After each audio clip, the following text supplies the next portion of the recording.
All right. Hello, everybody. Thank you for joining me. For those of you that don't know me, my name is Ryan Melliker. I am president and co-founder of Lodging Analytics Research and Consulting, or LARC for short. Before we jump in, I'm just going to highlight a couple quick things for everybody. Number one, this webinar is being recorded, so we will have it up on our website at larkanalytics.com, hopefully by the end of the day today. So if you have to log off for whatever reason, or you found it so amazing that you have to share it with all your friends and family, it will be there and available to you. Number two is we will get the question numerous times. I'm going to say it now, and we'll probably say it again and again and again. We will send out the slide deck to our to everybody that's on the webinar, so you don't need to worry about that. That will come your way. Number three is at the end of the webinar, we are going to have a Q&A session. I'll do my best to try to save some time for Q&A, but I've got a lot to get through. If for whatever reason we don't get to your question, my apologies, but you can email us directly at information@LARC Analytics, LARC analytics.com, or me directly at ryan.melliker@larkanalytics.com. And then the last thing that I will say is if you are intrigued by anything that we mentioned here and want to purchase any of our reports, they are available for purchase on our website. Just go to larkanalytics.com, to the menu bar, hit shop, and you'll see all the markets that we issue quarterly reports on. These latest ones were released on June 1st. With that, I'm going to go ahead and get started. There's a lot to get through today. We're basically going to walk through kind of how the past few quarters have been, what's been going on there, and you know what that might mean. Then we're going to jump into the economic outlook and the implications for the hotel industry. I'm going to focus on kind of the factors, the macro factors that drive each of the core demand segments: corporate, transient, leisure, and group, which will then funnel into our overall top line RevPAR outlook, followed by our bottom line outlook, profit and values, and then we'll touch on some markets. And then we're going to kind of revisit the San Antonio story. A couple of years ago, we kind of highlighted San Antonio as an interesting market, where we had a very different view than the leading forecasters out there. Let's see how that came to pass. I think we were pleasantly surprised. With that being said, we think about kind of the overall industry performance recently. If you go back to 2025, last year, 1Q was the best quarter of the year, and things kind of eroded as we went through the year. RevPAR down quarterly, 2Q, 3Q, 4Q in a meaningful way. Um, Interestingly, in the first quarter of 2026, we saw a massive snapback, which is particularly interesting because that was also the toughest comp of the year. So we had a really tough comp, and yet you still saw, really strong growth. So what drove that growth? It's a really good question. What I can tell you is that January and February generally performed in line with our expectations. It was March that really, really, really surprised to the upside relative to what we were expecting. Um, and we think that, is really interesting given kind of 1Q had some real big headwinds tied to it. Not only was it more difficult comp, but you had the war with Iran, we had a partial government shutdown, a handful of mass layoffs, rising gas prices and inflation, Trump tariffs, and then, of course, really sluggish GDP growth of just 1.6%. So, what happened in 1Q, particularly March and then April, that kind of got things so positive? Well, we think it's a few different things. Number one is the SALT tax relief. We knew the SALT tax relief was coming. It was built into our 2Q numbers. Maybe it showed up a little bit early in March, as consumers filed their taxes and saw they were getting a bigger refund. It gave them a little bit more money in their pocket, or at least felt like they were going to have money in their pocket, to justify travel. Point number two is, last year we saw really, really soft, kind of middle class leisure demand, especially over the summer leisure travel season. And maybe there was a bit of pent up demand for leisure travel. And with that money in the pocket from the SALT relief, maybe it made people feel a little bit more willing to travel during spring break. And then point number three, which I think is probably most pertinent, is that, with the attack on Iran starting March 1, gas prices spiked pretty quickly. Airfares, went up really aggressively. And I think a lot of those same leisure travelers were sitting there saying, oh my God, I didn't travel last summer because of the uncertainty and the challenges we were dealing with. I've got a little money in my pocket, but prices are going crazy. So if I don't get away for spring break now, I may not get away this year either. So I've got to do it now. So it was not just pent up demand from last summer, but a little bit of pull forward of leisure demand from this summer. And then the other component that I think is really, really important is the corporate side of things. Corporate just kind of really improved in the first quarter, especially March. We saw a meaningful acceleration in midweek hotel performance. You know, if you look at kind of where things went from negative in January to positive, but not overly aggressive in February, to then got much, much stronger in March and April. Why did midweek get better? Well, we think companies got a little bit numb to the uncertainty and the chaos from coming out of DC. At the end of the day, a year of sitting on the sidelines waiting to see what policy was going to how policy was going to impact their businesses. And over that time, maybe that was just long enough. And now companies started to say, hey, you know what? Stock prices are at all-time highs. We're doing a ton of AI investment. We've got to go out and generate the revenues to justify that AI investment, as well as raise capital for that AI investment. So we're going out, we're traveling, and we saw that show up. We think that story has legs and will continue as we move through the year. You can certainly see some strength that we've seen, not just March, April, but even into May in that midweek demand, and we think that holds. So those are the things that kind of came together across the industry that led 1Q to perform particularly, to really outperform. That being said, a lot of what we're going to talk about throughout this presentation is tied to the broader national outlook and what's driving overall hotel performance across the country. We understand this is a market by market business. And you have to understand that just because things are happening on a national level doesn't mean they're happening on a local level. So pay close attention to that, and we'll talk about it in a second.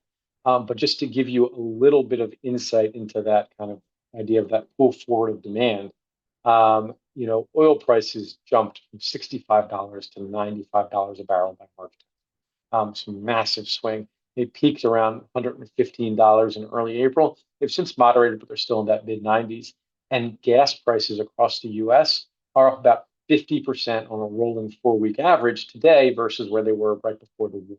So that gives you a sign of kind of what we talk about with that pull forward of demand from that spike in prices. And that spike is continuing, it is concerning, especially as we head into the summer leisure travel season. Talking about the markets overall, here's what we're referring to. Hey, there were some real winners and some real losers in 2025. Just because RevPAR was modestly negative across the country, it doesn't mean it was negative for all of you or negative for every market. In fact, markets like San Francisco, Palm Beach, St. Louis were all really, really strong. Meanwhile, markets like Houston, Vegas, Savannah really, really underperformed. Again, this is a market by market business. We understand that. So take what we talk about from a national perspective and kind of fine tune that to your individual assets and your individual markets, and it will be helpful. But the national dynamic is simply a benchmark, not the end all be all for your portfolio, your assets, your properties, et cetera. Moving beyond the top line, in 2025, we saw hotel EBITDA decline. Not surprising, right? RevPAR was down, ADR was below inflationary growth. That typically leads to declining EBITDA. Good news is in the first quarter of this year, we saw that reverse. Solid EBITDA growth in the first quarter with strong occupancy, ADR, and RevPAR growth. And last year, values moderated slightly, not as much as the EBITDA outlook, because again, we don't look at values as a one-for-one with hotel EBITDA. Hotels should not be valued on a single year's cash flow, more about a discounted cash flow analysis, taking a look at cash flows over time. And at the end of the day, cash flows over time weren't moderating that much more than expected a year earlier. It was just that 1-year blip that brought things down a little bit. Same thing this year as we see things being better. You don't see the same positive on a one-for-one basis. Still positive. We'll get to that in a little bit. Moving on to the economic outlook. Before I jump into the macro factors that drive all of the different demand segments, I really just want to highlight the breakdown between real GDP and RevPAR growth. 10 years ago, we would all talk about how what's going on with economic growth, and GDP growth is kind of the end all be all for national hotel performance. In fact, if you go back 2000 to leading up to the pandemic, there was an 81% correlation and a 66% R squared. Those of you that remember your stats class from high school, 66% R squared is very high. It's a causality factor, basically. GDP growth accounted for roughly 62/3 of all the variability of RevPAR growth historically. And then, since the pandemic, that relationship is totally broken down. The correlation has dropped to 12%, the R squared's dropped to 1.5%. Why, right? Why is the big question. We believe that's driven by two factors. One, the components of GDP growth and economic growth have shifted, but two, the components of the hotel industry have shifted too. We've seen a real mix shift in the hotel industry, right? Today, corporate transient demand is a much smaller percentage of broader demand than it was pre-pandemic, and leisure demand is a much stronger percentage of hotel demand than it was pre-pandemic. And as a result, factors that drive GDP growth to a much higher level aren't having the same impact on RevPAR growth, business investment, corporate profits, job growth. Meanwhile, factors that can impact GDP but are having an outsized impact on RevPAR growth, like consumer confidence, disposable income levels, the wealth effect, stock market performance, et cetera, those are impacting hotel demand much more and not impacting GDP growth to the same extent. The other thing that we'll talk about in a lot more detail in a little bit is a shift in international travel, both inbound and outbound, which we'll talk about in a little bit. That's also having an impact for where the industry is today versus pre-pandemic levels. As we think about the corporate transient side of the business, start with the drivers of corporate transient demand. Business investment is one of those primary drivers. You can see how strong that relationship has been historically. So is corporate profits, also a really strong relationship historically, as you see there. And when you think about the outlook for those things, there's some good news. Business investment is expected to grow, so is corporate profits. However, if you back out AI investment from business investment is effectively flat through 2027. And the big question we have is traditional business investment, which includes companies going ahead and investing in their businesses, whether that be in the form of hiring or new professional services contracts, new systems implementation, all those types of things that generate hotel demand. Will AI do the same? A data center construction typically doesn't generate that demand. How many of you have data centers in your markets? And if you're like, oh, that's one of our big demand generators, I'd be very surprised. So I think there's some concern surrounding that. AI investment is also tied to reducing labor pools as opposed to increasing labor pools, which also is not conducive to more corporate transient demand. So it's unclear how much AI investment will impact hotel demand or corporate transient hotel demand. So we're not sitting here telling you, oh no, this is bad for hotel demand. We're just saying we're questioning how good the increases in business investment will really be for corporate transient hotel demand. May operate more similar to more traditional business investment than we expect. We're not sure that it will. We think there's kind of a caveat tied to those business investment numbers that are positive, similar to what we saw in early 2025, where you saw pretty solid business investment, but RevPAR growth was not showing any strength. Granted, corporate profits were also declining, whereas now we have corporate profits expected to grow, so that's encouraging. But the reality of that AI dynamic is it has a big impact, not just on kind of business investment, but also employment levels. So over the past couple of years, just about every company that has announced any type of meaningful layoff has kind of attributed to AI. And if you go back prior to that, whenever a company announced layoffs, stocks generally reacted negatively, right? And that's because, well, if you're announcing layoffs, that means your strategy is shifting. Something didn't work the way you were expecting it. You have to correct, right? That's a bad thing from a public investment perspective. However, over the past couple of years, everything's been tied to AI because what's ultimately happened is those first couple of companies that said, hey, we're laying people off and it's tied to AI, and the stocks rallied. Why did they rally? Because investors were saying, hey, this is increasing efficiencies. This is getting smarter and getting better and more nimble. So then every company followed suit. This layoff is tied to AI. The reality is most of those layoffs probably weren't about replacing those people with AI today. There are very few jobs. I'm not saying there aren't any, but there were very few jobs that AI can fully replace today. are certainly some. Don't, don't misunderstand me. But at the end of the day, what AI is really doing is limiting hiring. Because if you're a company and you're investing in AI today, you're doing it on the idea that your company is going to get more efficient, right? And it's going to enable your people to do more with less, which is good. And therefore, you don't need to hire people to to help grow your capacity because your existing people are going to grow their capacity through technological advancement. The other side of it is, do you really want to invest in hiring, training, staffing, all of those dynamics when a year or two down the road, you're like, well, I think AI makes us more efficient. I don't need all these people in. So you're seeing that pause in hiring, which is really what's happened. So if you look at the job growth dynamics over the past 6 months, if you back out the healthcare sector, and we back out the healthcare sector for two reasons. Number one, it's not economically sensitive. Number two, it's largely tied, growth in healthcare is tied to an aging population. And then number three is it's low income wages that typically don't translate into hotel travel, right? But if you back out that healthcare sector over the past 6 months, US jobs have declined by 215,000. It's a really, really big number. And six of the 13 major sectors have experienced declines. Meanwhile, if you look at the chart here, wholesale, utilities, other services are practically flat. Very, very minimal growth. So if you think about it from that perspective, you're basically saying, okay, this is broad-based economic decline, employment decline. And that's not a good thing. And whenever we've seen this type of data, over the past 60 years or so, we've either been in a recession or heading into one with zero false positives. That sounds terrible. I'm sorry. But as of April, the last Wall Street Journal Economist survey, only 33% of economists are forecasting a recession over the next 12 months. So maybe this is the first false positive, right?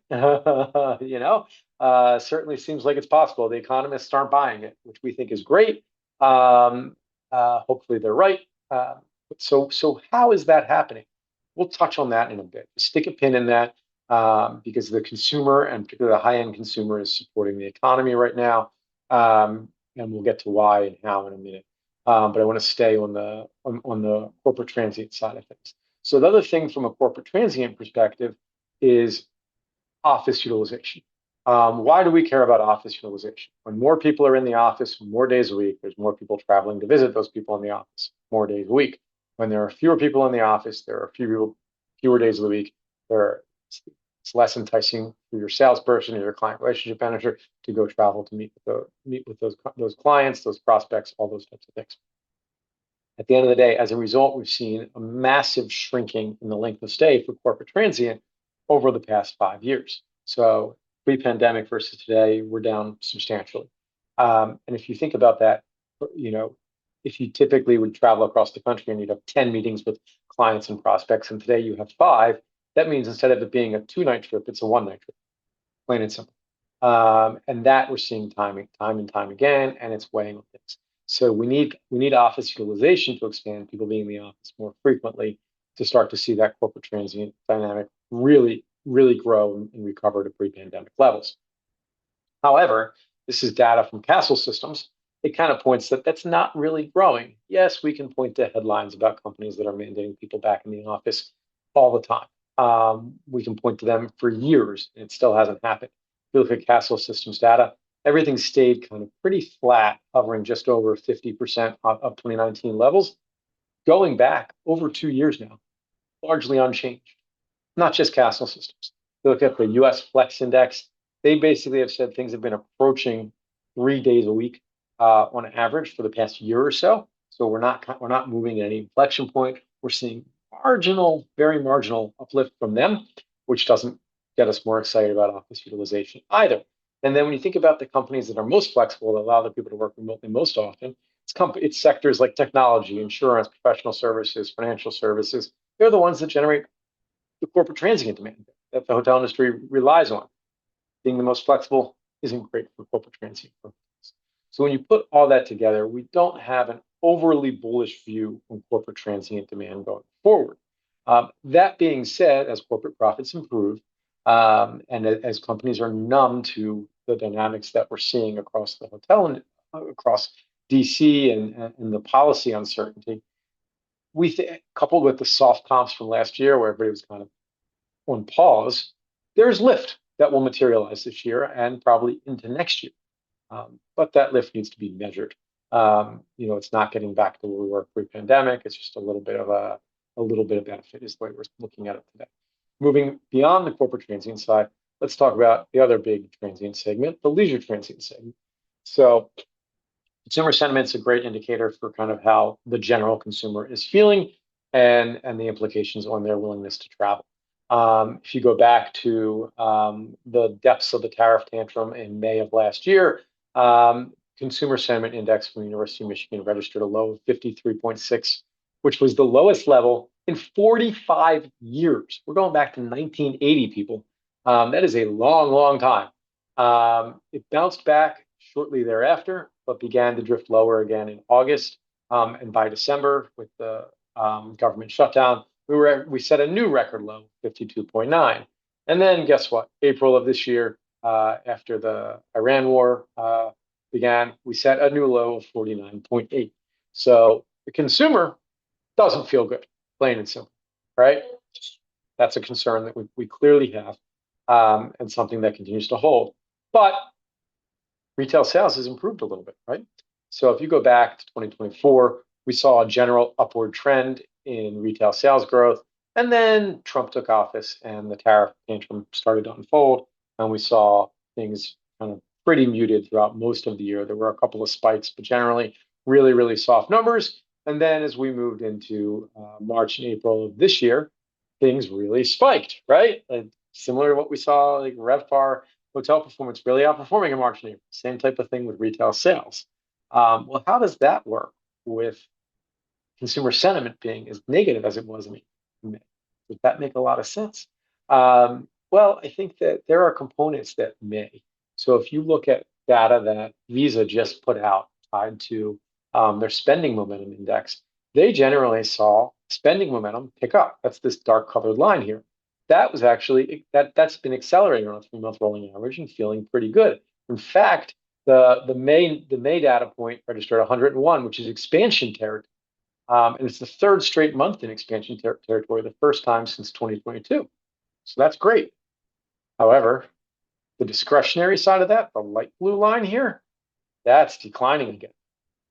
So we're seeing overall spending going up, but discretionary spending declining and in contraction territory.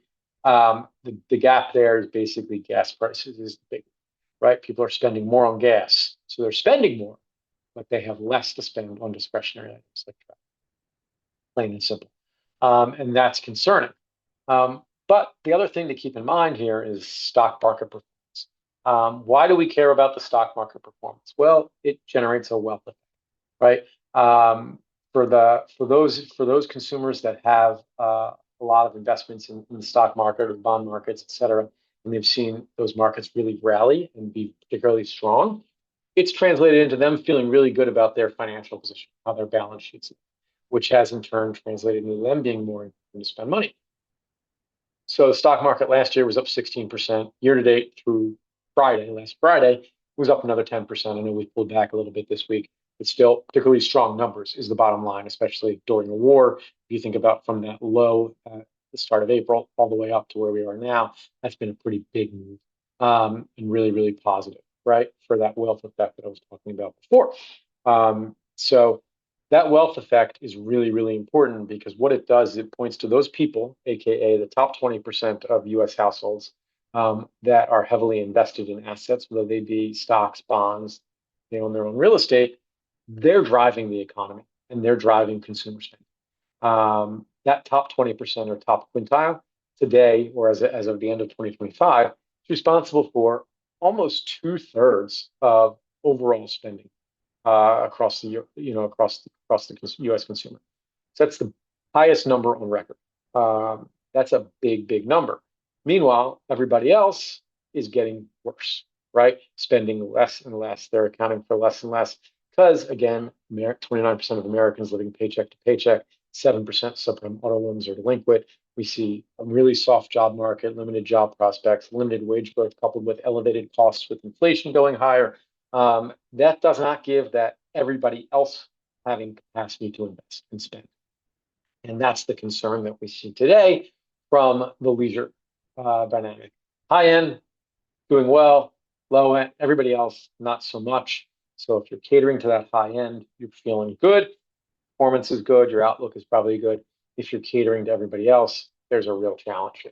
And it's just something that's worth keeping in mind. We bifurcate the consumer between what I refer to as the haves and the have-nots, and the haves are a small percentage right now, unfortunately.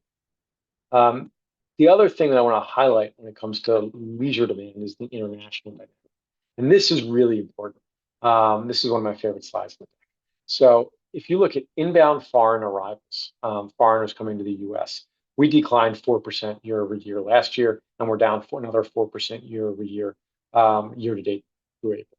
All right, we're 15% below 2019 levels year to date, right? Soft numbers, right? Meanwhile, outbound travel last year was up 2% and was 25% above 2019. Good news coming though. There's a silver lining here. Year to date, outbound has stopped increasing. It's now flat. And of note, March and April actually saw a 2% decline year over year, each of those months. It was the first consecutive decline that we've seen since 2021, where fewer U.S. citizens are traveling abroad. Is that the start of a trend?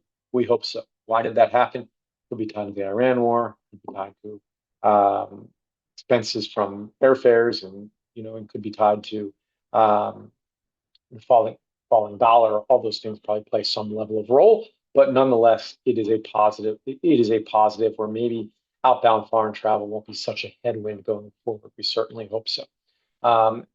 To give you an idea of how big that headwind is for the industry today, or has been for the industry today, in 2019, the U.S. was a net importer of foreign travelers, right? We brought 4 million more travelers into the U.S. than U.S. citizens that went abroad.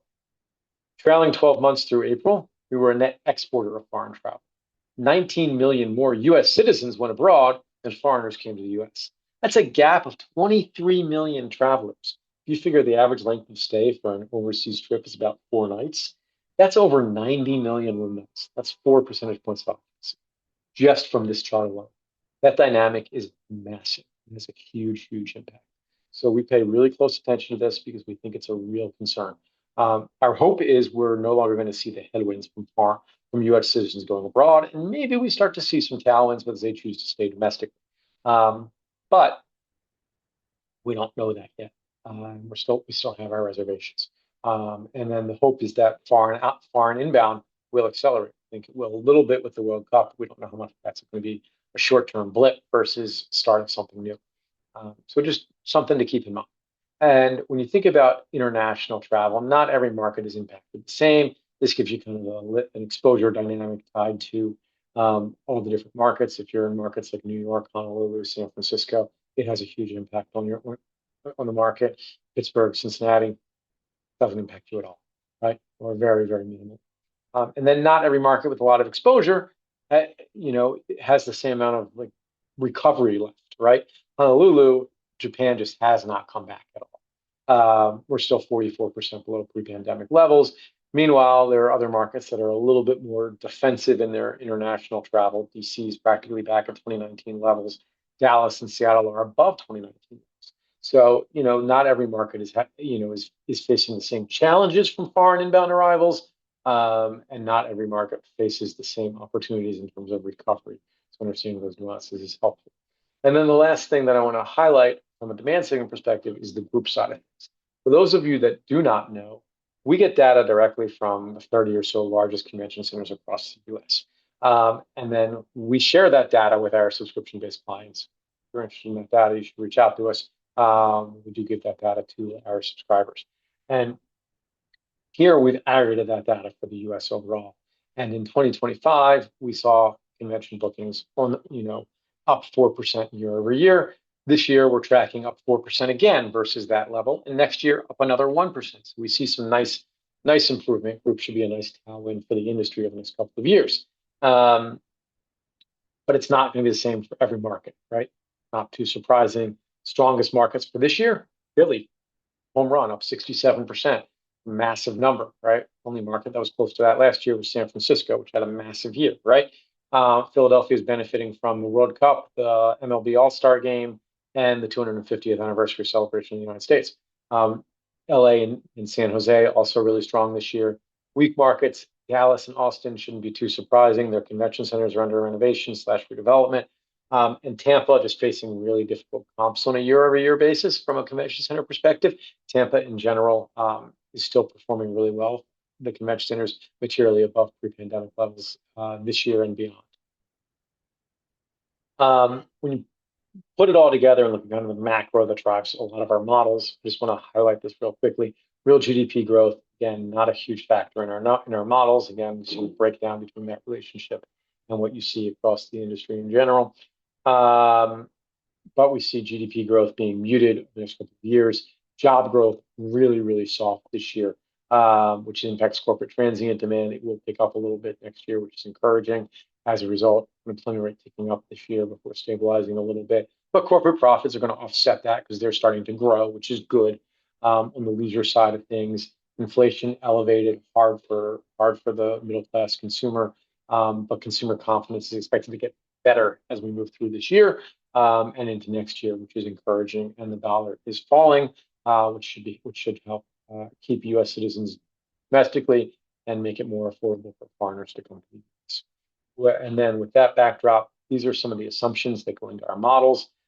Despite the fact that we have a new Fed chairman who basically got the role with because he wanted to cut rates, we don't really see it happening anytime soon. The assumption is 25 bips around year end.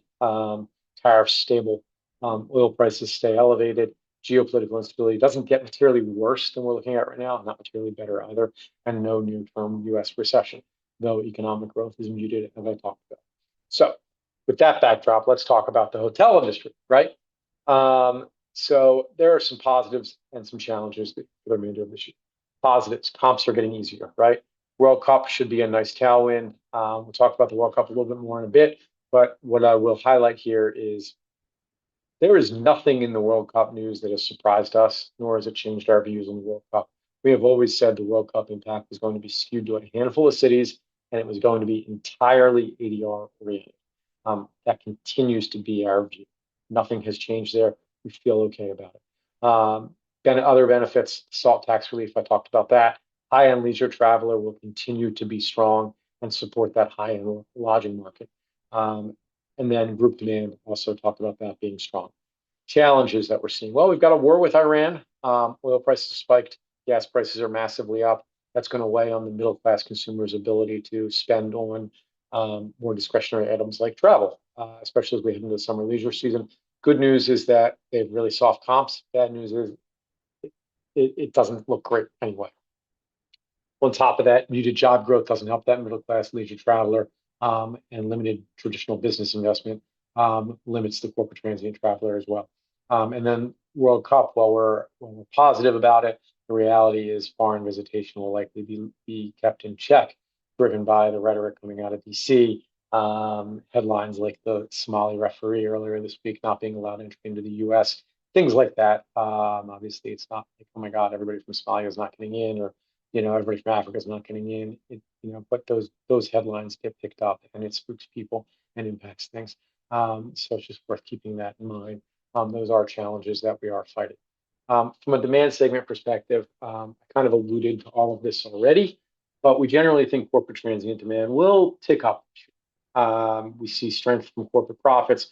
We see really soft comps following a year where companies basically put a pause on everything. They're not doing that now. It doesn't seem like they want to do that. Stock prices are conducive to it. Capital investment is conducive to it. All those things point to corporate transient continuing to tick up, but we don't see a lot of long-term kind of tailwinds for corporate transient with the AI dynamic and lack of job growth, which is ultimately what you need for corporations to grow and have more people traveling. So it keeps us a little bit more cautious over the long term, where we ultimately expect corporate transient demand to be the real losing segment coming out of the pandemic, stabilizing around 10% below where it was pre-pandemic, from the pandemic. Yeah. Group demand, talked about it being strong, up 4% this year. We feel pretty good about that. And it'll be one of the winners, stabilizing around 10% above pre-pandemic. Leisure's been kind of the interesting demand segment. It came out of the pandemic gangbusters, all that revenge travel has been moderating ever since. As we look at this year, we don't see a decline, but we don't see any meaningful increases. We're being propped up a little bit by the World Cup, which should help things, especially at the high end. But that middle class leisure traveler is going to remain relatively soft. We're not saying things are going down for that leisure transient traveler, just not growing in any meaningful way either. But net, that's still the winning segment coming out of the pandemic, stabilizing around 15% above pre-pandemic levels. All right, let's talk about things beyond kind of demand. Supply. Supply growth is really, really muted. We feel great about this story. Our supply growth outlook is that kind of looking at just over 0.5% of supply growth annually over the next few years. This is close to a third of the long run average for the industry, which is close to 2%. So pretty attractive numbers. Not every market's the same, but bottom line here is supply growth nationally isn't at all. Now, certain markets it is. Phoenix has a lot of supply growth. Savannah has a ton of supply growth. St. Pete looks like it has a lot of supply growth, but really just reopenings following the storms after hotels got renovated and rebuilt. And then there's a lot of major markets that just have almost no supply growth. Maui, Florida Keys, Minneapolis, Anaheim, Orange County. These aren't all bad markets. There's just isn't any supply growth in them, which is encouraging. This is our RevPAR model. I'm not going to spend a lot of time on this, but for those of you that have not seen our webinars before in our decks, the dark blue line here is actual RevPAR as reported by CoStar STR on a seasonally adjusted basis going back to 2000. The light blue line is the model that we've built to forecast that RevPAR historically based on these factors that we show you right here, as well as things like convention calendar, convention pacing data, supply data. And you can see, A, you can just look at the chart and see how accurate that model has been historically. But B, you can also see that R squared of a 98% highly accurate model. And then based on Moody's forecast for these metrics, it gets our forecast for RevPAR. We do the exact same thing for ADR as you see here. And then when you put it together, you can see our outlook for RevPAR growth this year and next year. So we're forecasting RevPAR to increase 3.4% this year, driven entirely by ADR with occupancy flat. We are the most aggressive in terms of RevPAR and ADR growth this year. What I can tell you is that we are traditionally more optimistic for ADR and more cautious on occupancy than every other forecaster. That has generally proven to be more accurate than not, but it is just something to keep in mind. And at the end of and when we look to 2027, we are forecasting RevPAR growth to pull back a little bit. Why is RevPAR growth pulling back a little bit? Well, World Cup comps get a little harder, right? We do see occupancy increasing next year, but ADR growth slowing, again, tied to that World Cup comp. So it's just an interesting dynamic that we see unfolding there, just worth noting. On a quarterly basis, what I'll tell you is that, again, first quarter really surprised to the upside. The remainder of the year, our forecasts haven't changed that much. Little tweaks here and there, but generally not big shifts. We expect 2Q and 3Q to be strong, driven by ADR growth, fueled by that World Cup dynamic that we talked about, high-end leisure, group, and corporate transient. As we get into the fourth quarter, we're a little more cautious. Not negative, just a little bit more cautious in that where we have a midterm election. And typically, when you have midterm elections, corporations tend to kind of pause some of that corporate travel as they wait to see how changing policy will impact their businesses. And we also think this year you're going to see, because of the soft job market and the challenged economy, we are going to see a dynamic where the media is really focused on the economy for a month leading up to the election, and that could spook some consumers from traveling. And then as we move into 2027, we get a little bit more constructive. Things start to gradually ramp up. First quarter, we think, faces difficult comps tied to that pull forward of demand that we talked about in the first quarter of this year. And then 2Q and 3Q have difficult comps tied to the World Cup. And then 4Q faces a little bit of softness. A little bit of softer comps, which is driving stronger growth. So we see RevPAR growth gradually accelerating as we move through the year as a result of all those different dynamics. Looking at things from a price class perspective, we generally think the high end will outperform the low end. Luxury, upscale, benefiting from strong group, strong high-end leisure, and corporate transient, while the low end struggling from that middle class leisure softness that we're highlighting. Again, it's softness, it's not negative, which we want to highlight here. It's not about being negative. We've got really soft comps. You're just not seeing a lot of growth there as we move through the year. And then from a market type perspective, we think that high-end leisure works really well for resort. Meanwhile, corporate transient strength and group is helpful for urban, suburban, airport markets, while interstate, which is more catering to that middle class leisure, again, is softer. Let's talk about the World Cup real quickly. I'm not going to spend a lot of time on this because I think we've walked through it a lot. But at the end of the day, nothing has surprised us so far. Everything's kind of moved as expected. At the end of the day, we had always thought the World Cup was going to be an ADR driven story. We talk about that here, talking about using Russia as a baseline.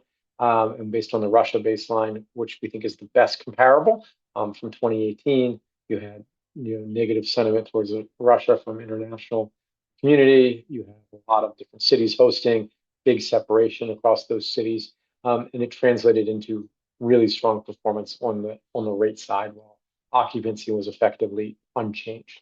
And that rate dynamic was really skewed to the gateway city, Moscow. We tend to believe that that's going to be the case again this year in the U.S., where the cities that have good matches and have great international airlift, New York, LA, Miami, Atlanta, Dallas, are going to see the biggest benefits. While not saying negative growth, negative, just less upside, the markets like Kansas City, Boston, and Philadelphia, our view of 1.5% to 2% lift nationally is unchanged. Still feel pretty good about that number. We think it's the right number, and it will come to play out in the form of ADR growth skewed to those markets. The other thing that I think is important to know about the World Cup is the matches really matter because of the length in between matches and the fact that teams are traveling constantly from market to market to market. If you're an England fan, right, you got to be in Dallas on the 17th, Boston on the 23rd, and then you got to go all the way to New York on the 27th, right? Chances are travelers not doing all, right? They're picking a market, probably somewhere where they have, easy airlift, things they want to do. And that's why we expect those major international markets to be the real outperformers. It's also about, so what we've done here is highlighted which teams generally have the strongest fan bases that will travel. And you can see kind of what matches look best, which ones less so. And obviously, as you move into the elimination rounds, it's all going to be good matches. And then, Atlanta and Dallas host semifinals. Atlanta and Dallas host semifinals. Miami hosts the third place match, and New York hosts the championship. That will impact those. Unfortunately for the Bay Area, they're not getting any really exciting teams, which I think will limit the impact there. Good thing there's other good things going on in San Francisco. Falling dollar should also be a tailwind for U.S. citizens staying domestically and foreigners coming here. Talked about that a little earlier. I don't want to get into more detail there. Now, before I move on to kind of the bottom line, I just want to highlight a couple of things. Number one is our approach to forecasting is a little different than everybody else's. We build out models specific to each market. We use only the best data that there is. In many cases, we are relying on third-party data because it's better than anything that we have internally, and we understand that. Importantly, we also are the only forecaster that incorporates convention bookings into our numbers. I don't know how you can forecast for a market like New Orleans or Chicago or San Diego or so many others without knowing what the convention center is doing. It has a huge impact on performance across so many major markets. Understanding it is critical. And when you choose not to, leads to a subpar performance. Our general view is better data equals better data. I mean, simple. Unfortunately, it has shown in our results. We're not perfect. No forecast is ever perfect, but we have generally proven to be more accurate than the other guys. In 2025, we missed occupancy by 10 basis points. Nobody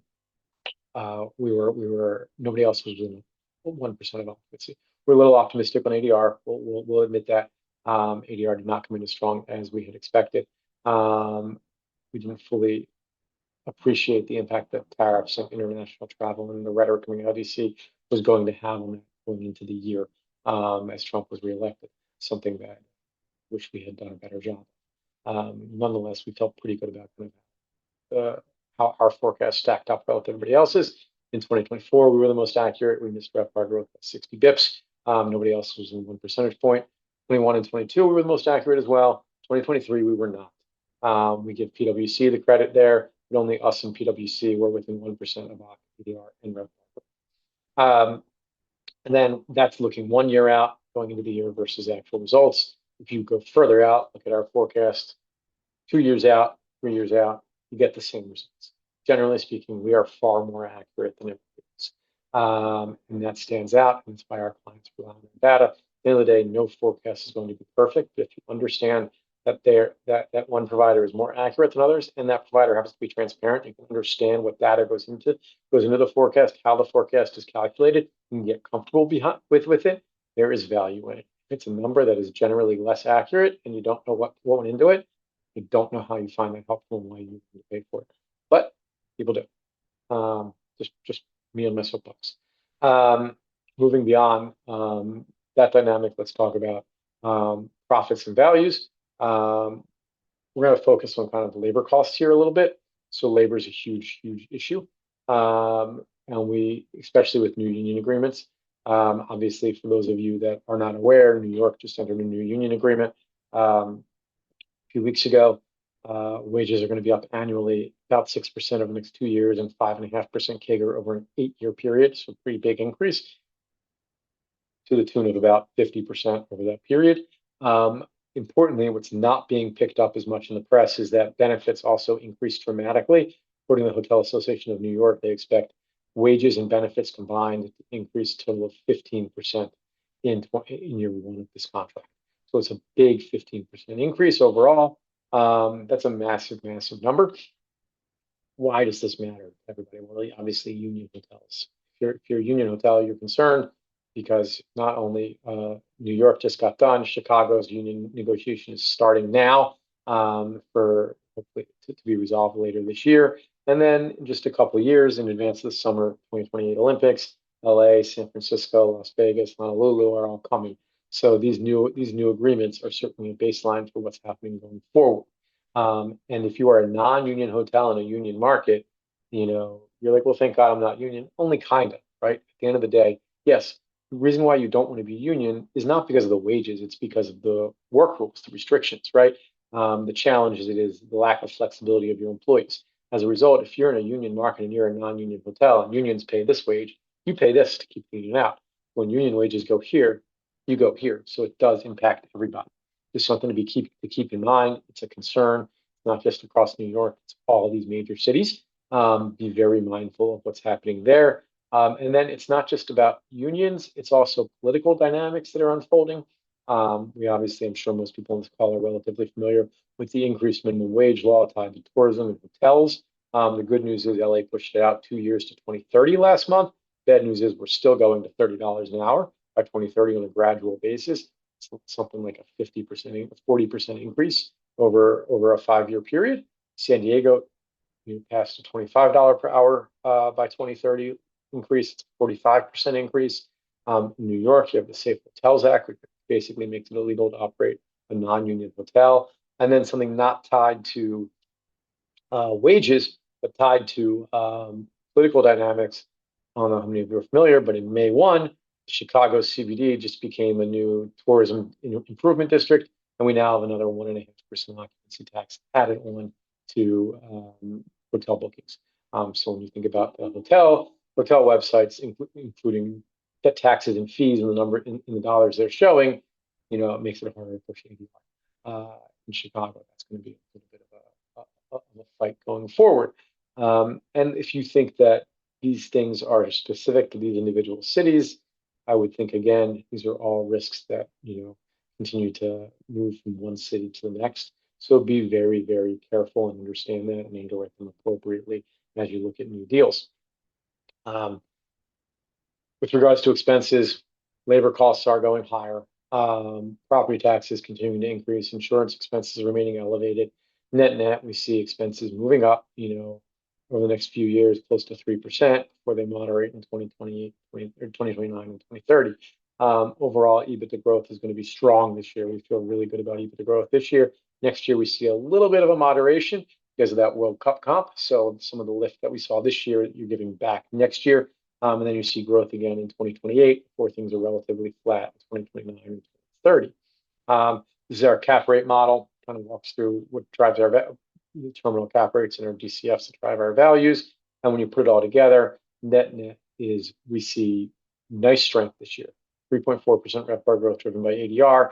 That's driving margins to expand about 50 basis points.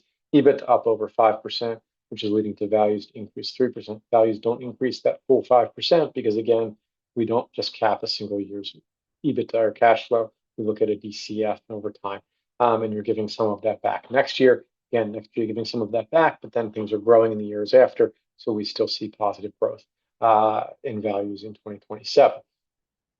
Now, let's talk about some markets real quick. These are the 64 markets we issue quarterly reports on. You may notice that Richmond and Sacramento are new.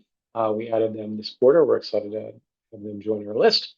And when you think about, the markets we issue our quarterly forecasts on, in 2026, this year, we generally expect strongest growth to be in markets that have really soft comparisons. So Memphis and San Diego had bad years last year. Strong convention calendars, San Jose, Anaheim, we talked about. Las Vegas, really strong. 4 great event calendars, Miami, World Cup, and College Football Championship. And those with really strong economic growth. Palm Beach stands out as one of those, booming economic growth, and corporate transient dynamics shifting. On the bottom side of this, we have weakest job growth in markets that have soft group booking bases, think Portland or Austin, elevated supply growth, Portland, Maine, challenged economic conditions, Honolulu and Kauai, with the Japanese traveler not quite recovering yet, and rising expenses and inflation is really hard on those economies. And then difficult comparisons. New Orleans New Orleans is a weird one because it had a really bad year last year, but the first quarter was really good tied to the Super Bowl. If you back that out, so if you back out the first quarter of this year, New Orleans will be good, but the first quarter down 20% or so against the Super Bowl was a really tough comp that brings New Orleans overall down. And then Tampa, we talked about the convention calendar being softer this year off the strength last year. Looking out beyond the year, let's take a 5-year view out to 2030. Maui is one of our favorite markets. Soft comparisons tied to the wildfires, coupled with the reduction of competitive supply in the form of 7,000 short-term rentals going away by law. That's really encouraging. We think that market has a lot of long-term legs. We love it. Markets that are seeing shift in overall demand. Palm Beach, corporate transient demand. Raleigh with the convention center expansion, growth in the tech triangle, base level demand with universities and the state government. We feel really good about that market being really strong over the next few years, as well as markets with strong economic trends. Sedona's booming, especially Prescott area, really, really strong.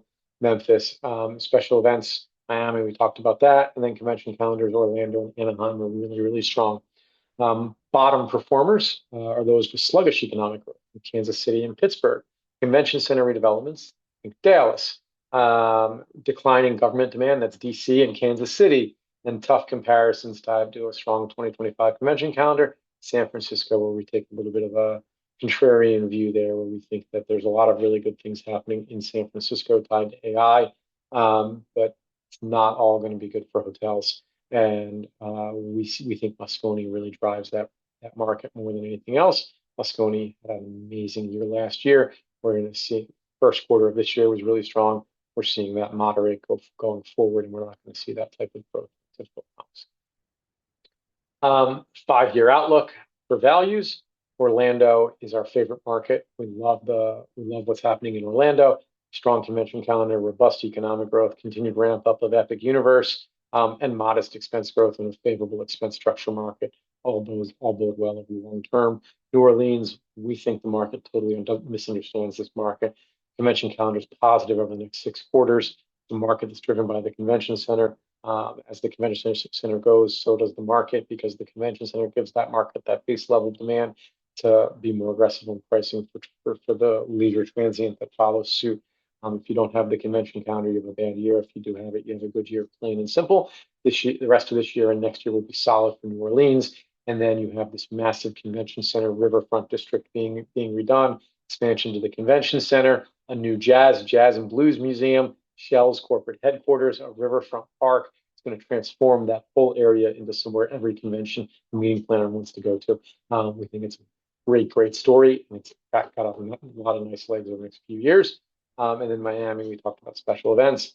Bottom performers, Dallas is a market we are really soft on right now. There's been a mass exodus out of the CBD for corporate headquarters. AT&T was the last big one to relocate. They don't leave the Dallas area; they just leave downtown. And now the CBD, which was always a 9 to 5, followed by a ghost town at night and on the weekends, is now turning into more of a ghost town during the day as well. That's not a good recipe for that market overall. And we think that will weigh on overall performance across that market, and we need to fix that. It's going to take a lot of time. And, elevated expense growth in Chicago and New York. New York also has really difficult comps. People aren't talking about this enough. In 1Q, New York benefited about 2 occupancy points tied to the nursing strike. There were 15,000 nurses, traveling nurses brought into the city. For a 41-day strike. We estimated it impacted the market by 2 percentage points. Second quarter, you've had the next Knicks run. Go Knicks for those of you that are in New York. Great comeback last night. And then third quarter, second and third quarter, you're also getting the World Cup. Those are really difficult comps going forward on top of massive expense growth. Like we said, 15% labor cost increase in year one of the new union contract. Keeps us really cautious. Detroit, elevated supply growth, 8.6% of existing inventories in the CBD are under construction today, all opening by next year. Most of those developments don't make financial sense. They are being funded by the city, which is going to create some real softness outside of the final floor next year. And then DC, soft government demand. Now, before we open this to questions, I just want to highlight a couple of things. Number one, a couple of years ago, we went back and we talked about our views on San Antonio and how we differed from the other guys. If you remember that, great. If you don't remember that, you can click this little picture here. It'll take you to that. Go to the 49-minute mark in the presentation, and we'll literally walk you through what we saw from San Antonio. Why we had a much more cautious view on San Antonio than the other guys. So how did it play out? Well, just to give you an idea, 2024. The other guys forecasted almost 9% RevPAR growth. We forecasted RevPAR to be roughly flat. It was up 1. I'd say we were a heck of a lot closer. In 2025, the other guys forecasted RevPAR growth to be up 4. We forecasted it to be up less than 2. Obviously, 2025 in general came in lower than we expected, but it came in down. So again, much closer. First quarter of 2026, they forecasted 4% growth. We forecasted 1% growth, came in at 1.8. Again, you do the math, right? Math isn't hard to do here. Who's closer? What matters? Going forward, we are actually more constructive over the next couple of years than the other guys. So just keep that in mind. Accuracy does matter. If you're buying the forecast or you're using them to make decisions, use good ones, bad ones. And with that being said, for those of you that don't know, we have 2 subscription-based offerings. One are our quarterly market intelligence reports. We issue reports on 64 cities across the US every quarter. You can also purchase those on our website, larkanalytics.com. Just click on shop on the menu and I'll take you there. We also have an amazing application called LARC GIS, which basically allows you to extract all kinds of data down to the census block group level. There are 217,000 census block groups in the US. You can effectively select a hotel or a development site, draw an area around it, extract all kinds of data, including an annual RevPAR focus for the next 5 years. And then we do a lot of advisory consulting work, whether that be investment strategy work, market selection work for clients, or just doing kind of ad hoc custom forecast work for an individual market or sub-market or price class of hotels. So reach out to us if you need any of that. And with that, I'll just add, we're adding some things to the LARC platform, which we're really excited about. 2 new markets this quarter, as I mentioned, Richmond and Sacramento. We're adding audio summaries into our reports. We should have them up in the reports this weekend, next week. Super cool, easy to listen to on your way to when you commute or when you're, trying to ignore your boss or whatever. We also added AI generated comp sets to the LARC GIS application. And then later this summer, we'll be adding prime data into the GIS application, office utilization data down to the census block group, an Excel add-in, an API, and of course, lots more. And with that, I know I talked for a long time. I'm going to stop and take questions. Katie, how are we looking? Alrighty. We only have four at the moment, but Great. more might come in. The first one, do you share the same view as Chris Nassetta that the closest economic indicator correlated to hotel room night demand growth is non-residential fixed investment? What is your view on indicators to actually pay attention to as signals? I think we share a lot of those indicators throughout this presentation. Historically, the answer to that is yes. Non-residential fixed investment is what we refer to as business investment. And that is a very strong relation to corporate transient demand. The challenge is corporate transient demand is a shrinking component of the broader market. I would say 2010 to 2019, I would have agreed with that statement, that is the primary driver of hotel performance. Today, I don't agree with that. I also think it's very hard. I also think there's a nuance right now that I mentioned earlier that AI investment is being tied to that. I don't know how many of you have hotels near a data center, but my guess is the data center is not a primary driver of hotel performance for that hotel. The end of the day, a lot of this AI investment is not going to translate into hotel performance. So it makes that data point less relevant today than it was. Someone asked, when will we receive this deck? Later today. Assuming your US RevPAR outlook is developed macro down, do you gut check that against rolling up your market by market forecasts bottom up to see if they align? In short, no, because we issue quarterly forecasts for 64 markets, and there's a heck of a lot more than that. So we'd have to forecast for every market to do that. Memphis market is up this year due to the National Guard room nights. Not a question, but more of a statement.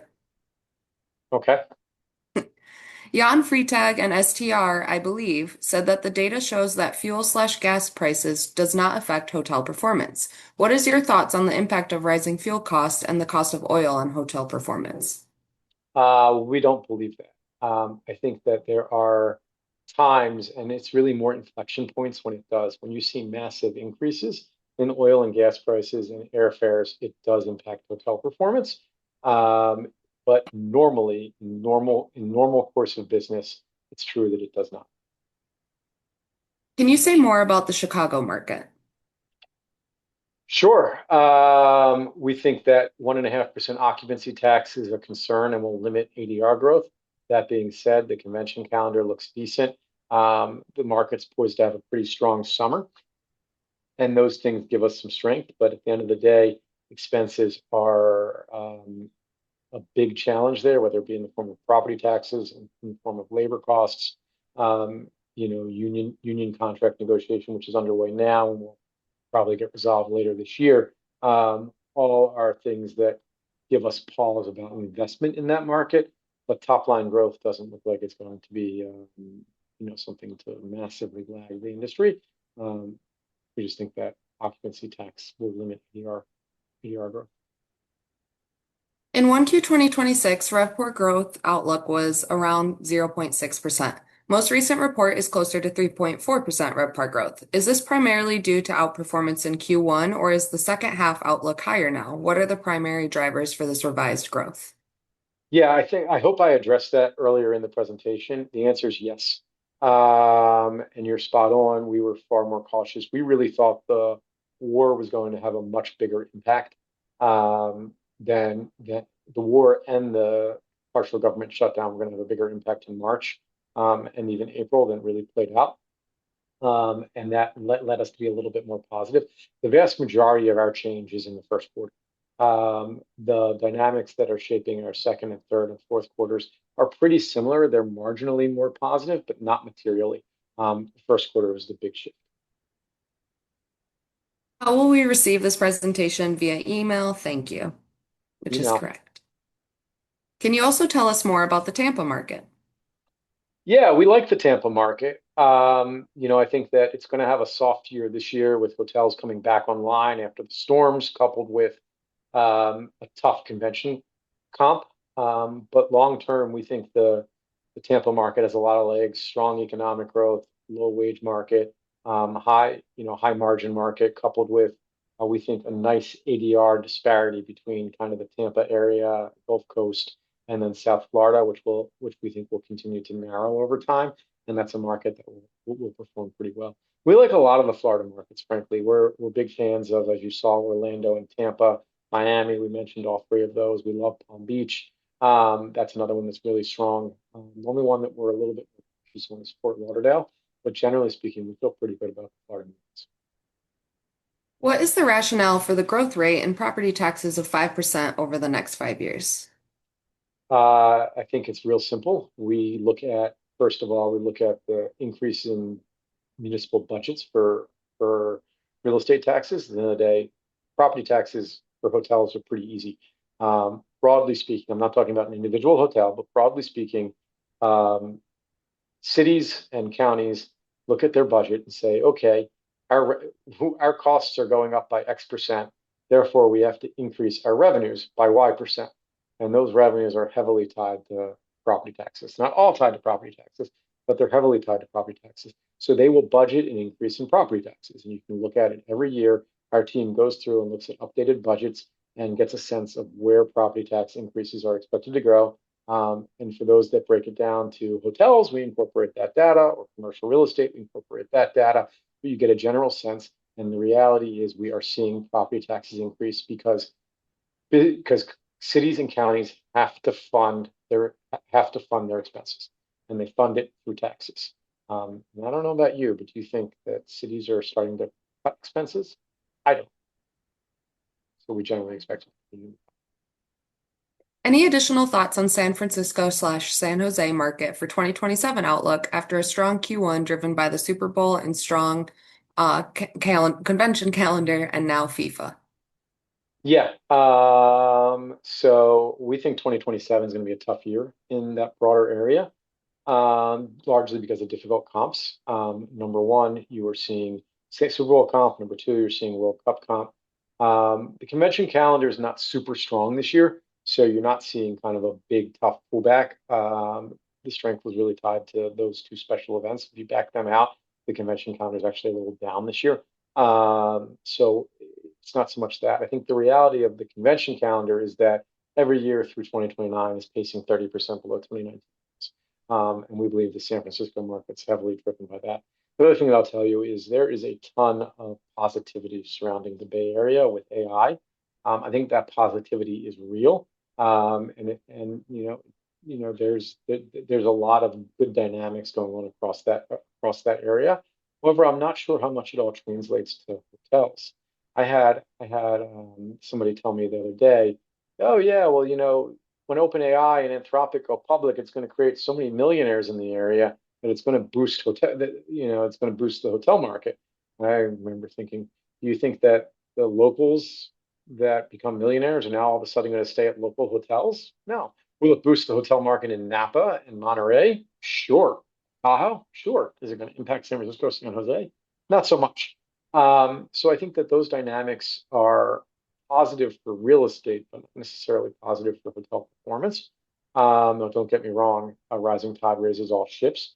But the other thing that I think is important to keep in mind is a lot of the AI dynamic that's having an impact is having an impact on the tech industry, where you're seeing a lot of layoffs. There's a tremendous amount of concern surrounding software companies that are obviously huge in the Bay Area. And if you're seeing a big reduction in in corporate headcounts at those companies, even if AI is growing, it's not necessarily a good thing from a corporate transient perspective. So we have a relatively cautious view from a hotel perspective, not negative, just a relatively cautious view on that market. And as we think about 2027, you face difficult comps with the Super Bowl and the World Cup. Not that we think the World Cup's going to be huge in the area, but it's going to be. Could you share more about the Charleston market?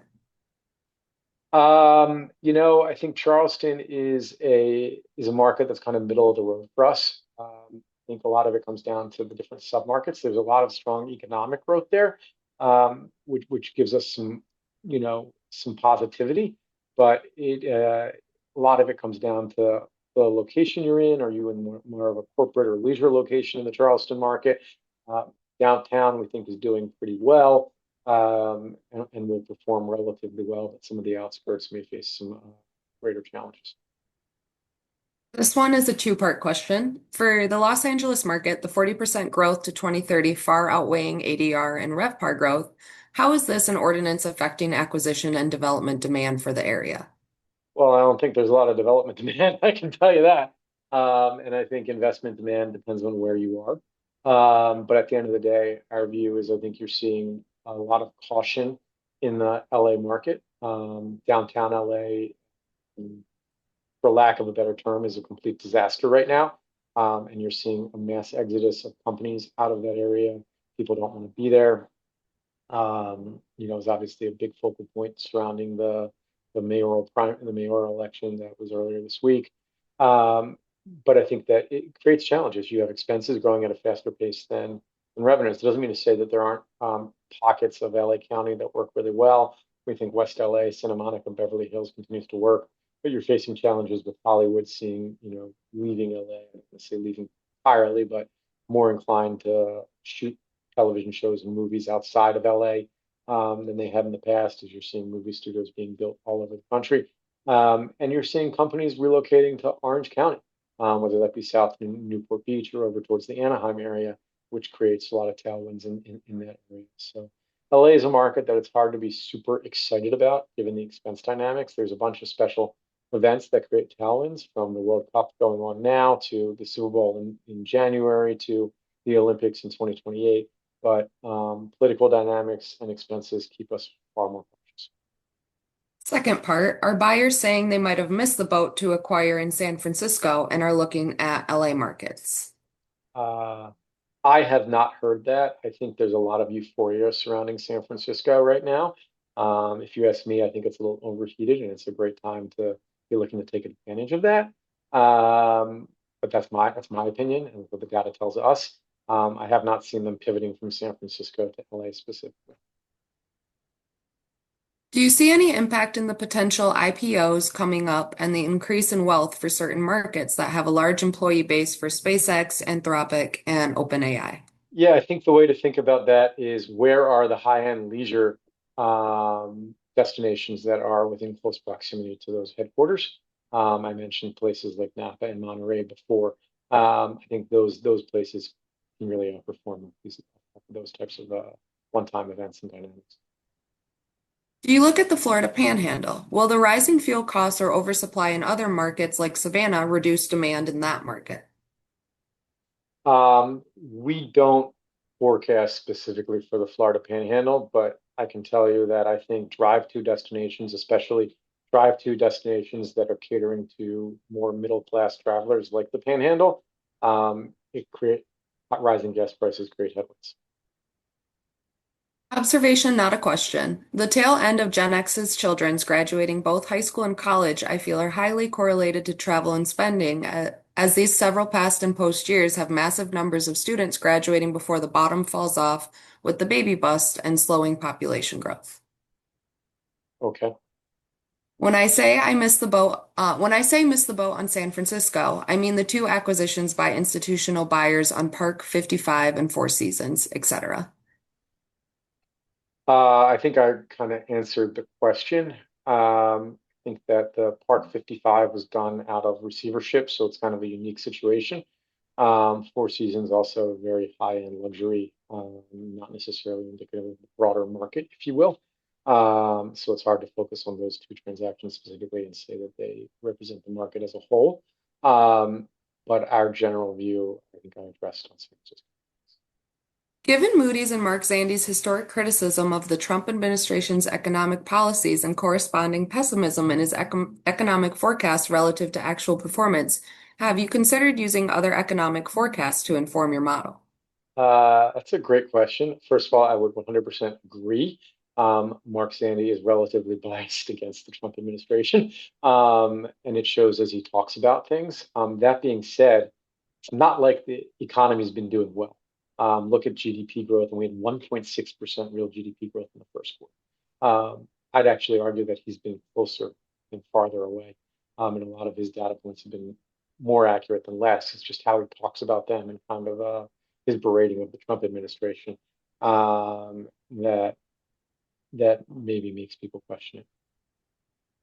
I know that this is somewhat unique to the market and asset, but can you talk about how you think about rooms versus non-room spend? Are leisure travelers seeking or spending more on amenities? If so, which ones? I think there are better people to answer that question. We don't do a ton of work tracking out of room spend, but obviously it can have an impact on a given hotel's performance. I'd encourage you to be working with entities like Hotstats and Calibri that track that stuff much more closely than we do. Could you also speak about the Hawaii market? Yeah, I mean, well, Hawaii's got a few markets, right? Honolulu is a very different market than Maui, which is different from Kauai. Those are the three that we track quarterly. Honolulu is facing an uphill battle as the Japanese traveler just doesn't seem to want to come back to the US. Combination of the cost, the dollar versus yen, coupled with the culture of Japan being so anti-confrontational and Trump's negotiation tactics being hugely confrontational, I think just rubs them the wrong way a little bit. And it may take a long time for them to come back, if ever. And that certainly weighs on Honolulu. Hawaii, I think, had a lot of tailwinds tied to the Maui wildfires, where people chose to go to Hawaii instead of Maui. As that unravels, it limits upside because of just more difficult comps. Not super negative there, just not overly positive. Whereas Maui, we think has a ton of legs. I mentioned it earlier, 7,000 short-term rentals, leaving the competitive landscape creates a nice tailwind, coupled with really soft comps from wildfires and high-end leisure generally performing really well. All lend to Maui being a winner over the next few years. All right, and this next question, as of right now, is our last one. Looking at the Right. leisure market, do you guys forecast in the future a world where it is not so luxury top heavy and middle class, lower upper class rebound? Not right now. Not right now. I think at the end of the day, that chart that I showed related to the K-shaped economy, it's a dynamic that's been gradual over the past few years. It accelerated post-pandemic, and there's nothing that leads us to believe that will start to shift unless we see massive policy change from coming out of DC that kind of causes that to shift, or we see kind of a reset of the economy, aka meaningful recession and a correction and a massive correction in the stock market. Um, those aren't things that are being forecasted today by the economists that we pay close attention to. So we don't see that shifting. Obviously, at some point, it probably will. But for the time, but when that happens, it's going to hurt everybody. um, you know, so it's hard to kind of be looking for that type of storyline to say, hey, that's when we get. But when that happens is when you might be able to get more constructive on some of that middle class leisure and low end segments. I think we did just get one more Great. question. All right, last one. Well, last one. What strategies do you think work best in this environment? Development is tough acquisitions of what type and sort? Yeah, look, I think that development's tough, but doesn't mean to say that there aren't great opportunities for development. I think there are certain markets where it works really well and you have to find them. Um, and I think there's a ton of opportunity where cities and counties are helping fund them. I mentioned Detroit. Detroit is a great example of something that's playing out from that perspective right now. Acquisitions, I think, also work in certain markets, and just about identifying which markets are poised to perform, where sentiment may be off, expectations are going to differ. A year ago, we were really constructive in Las Vegas. Everybody said the sky was falling in Las Vegas, the world was going to collapse. But we knew that Vegas was such a convention-driven market. As the convention center went, so did the hotel industry. And now look at today, everybody's talking about how Vegas is killing it and it's up, everything's great. We saw the convention calendar. We knew what was happening in Vegas and how things were going to perform. And when you can find those opportunities where sentiment towards a market is really negative for the wrong reasons, and you can see what actually drives the market. And I use New Orleans as probably the best example of that today, where the sentiment is really negative, but we see a lot of upside. And that's one of the reasons we really like that market right now. I think that's helpful. All right, I think that's all the questions for now. Thank you all for joining. I hope you found this helpful. we'll send out the deck. Feel free to go to larkanalytics.com to purchase any reports that you may find helpful, or reach out to us directly if we can be helpful or want to learn about our subscriptions. Thank you, Katie, for the Q&A, and thanks to the rest of the LARC team for helping us get through another quarter. And if anybody has any questions, don't hesitate to reach out. Have a great day.